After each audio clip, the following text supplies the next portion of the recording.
Mobile phone ഉപയോഗം വിലക്കിയതിന് 7ാം ക്ലാസ്സുകാരൻ ആത്മഹത്യ ചെയ്തു.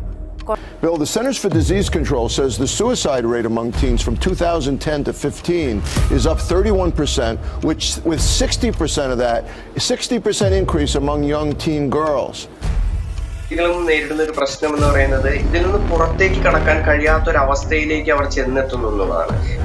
കുട്ടികൾക്ക് മൊബൈൽ ഫോണുകളിലേക്ക് LED സ്ക്രീനുകളിലേക്കും ചുരുങ്ങുകയാണ്. അമിത സ്ക്രീൻ ഉപയോഗം കുട്ടികളുടെ കണ്ണിന് മാത്രമല്ല ഹൃദയ സംബന്ധമായ అసుഖങ്ങൾക്കും కారణమాగును. దీంతో వీడియో గేమ్స్, యూట్యూబ్ వీడియోలు, సోషల్ యాప్స్ తో గడుపుతున్నారు పిల్లలు. ഈ ഫയർ ഗെയിമിന് അടിമപ്പെട്ട് തിരുവനന്തപുരത്തും വിദ്യാർത്ഥി ജീവനൊടുക്കി. फोन बच्चों को मनोरोगी बना रहा है.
നിന്നോട് എന്താ ചെയ്യാനാ പറഞ്ഞേ? ഫോൺ തരാം. നിന്നോട് ഇപ്പൊ എന്താ ചെയ്യാനാ പറഞ്ഞ ക്ലാസ്സില്? പ്രോബ്ലം ചെയ്യാനാണോ പറഞ്ഞത്? നിനക്ക് അറിയത്തില്ലെങ്കിൽ നീ ഫോൺ കുത്തിക്കൊണ്ടിരിക്കുവാന്നോ ചെയ്യുന്ന ക്ലാസ്സില്? ഫോൺ നിനക്ക് ഫോൺ കുത്താനുള്ള സ്ഥലം അല്ല ക്ലാസ് റൂം. ഫോൺ കുത്തിയിരിക്കണമെന്നൊക്കെ ഇറങ്ങിപ്പോക്കോ. Class room phone കുത്തിക്കൊണ്ടിരിക്കുന്നു.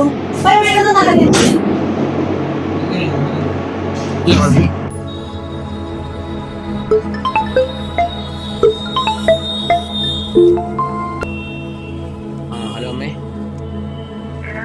കോളേജിലൊന്നും പ്രശ്നം ഉണ്ടാക്കിയിട്ടുണ്ട്. അവനെയും കൂടെ കൊണ്ടുവന്നേടാ. ഓക്കെ ഞാൻ നോക്കിക്കോളാം.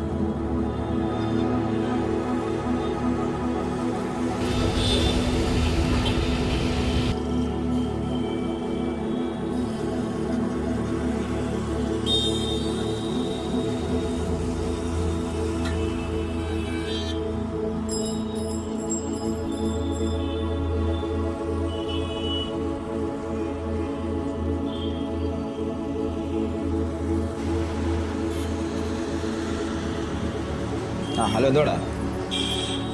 ഞാൻ ഇവിടെ കോന്നിങ് സെന്ററിലുണ്ട്. ശരി, വാ.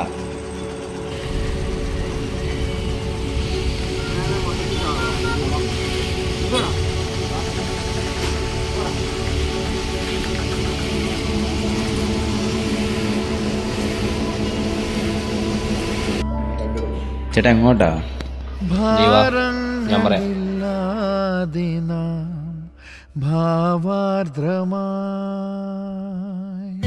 വേരുമറിയാ ജലകണമിവിടെ ഒന്ന് ചേരാ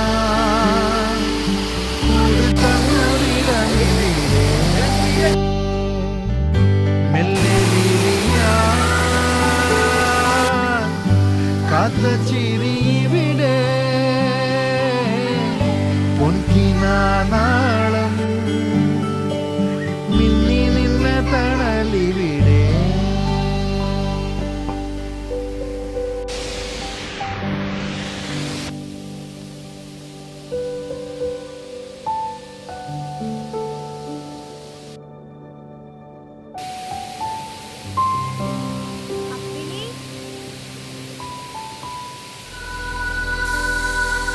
മരനീക്കി മോഹമായി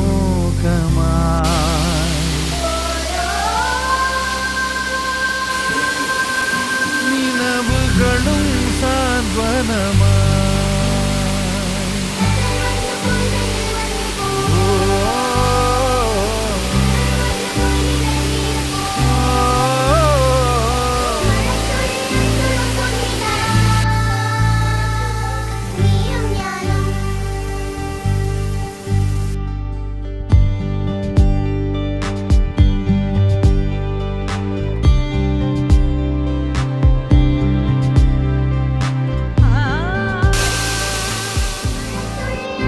ഒരു കാലത്ത് അവന്റെ ലോകം ആ ചെറിയ മൊബൈൽ സ്ക്രീനിലായിരുന്നു. ആ യാത്രയോടെ അവനിൽ എന്തോ മാറി മറിഞ്ഞു. ആ ഒരൊറ്റ കാഴ്ച അവന്റെ ഉള്ളിൽ വലിയൊരു മാറ്റത്തിന് തിരികൊളുത്തി. അവൻ വെള്ളച്ചാട്ടം കണ്ടു, മല കയറി, കാടിന്റെ തണുപ്പറിഞ്ഞു. മണ്ണിന്റെ മണവും ഇലകളുടെ ശബ്ദവും അവനെ പുതിയൊരു പാഠം പഠിപ്പിച്ചു. പഴയ കളികളുടെ ലോകം പതിയെ അവനിൽ നിന്നും അകന്നുപോയി.